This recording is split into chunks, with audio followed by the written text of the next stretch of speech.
কি ঘটেছিল যদি আমাদের জানান। আমি যখন কোচিংয়ে আগে যে টিফিন ব্রেকটা ছিল, আমি যখন বের হতে যাব তখন দেখি একটা বড় সড়ো যুদ্ধ বিমান আসতেছে।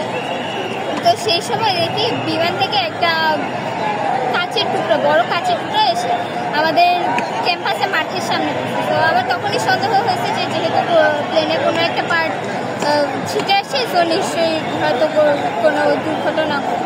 তো কিছুক্ষণ পরে আমি যখন একটু সামনে যাই দেখি প্লেনটা বাস্ট হয়েছে, প্লেন ক্র্যাশ হয়েছে যেটা বলি। তো আমি তখনই অনেক দৌড় দিয়ে বের হয়ে যাই। বের হওয়ার পরে আমি মেট্রো অফিসের সামনে অনেকক্ষণ দাঁড়িয়েছি, 2 ঘন্টার উপরে। বাবা এসে। আপনি কোন ক্লাসে পড়েন? ক্লাস 7। যে বিমানটি পড়েছে এটি আসলে কোন ক্লাসের উপরে পড়েছে বা কোন ভবনে পড়েছে?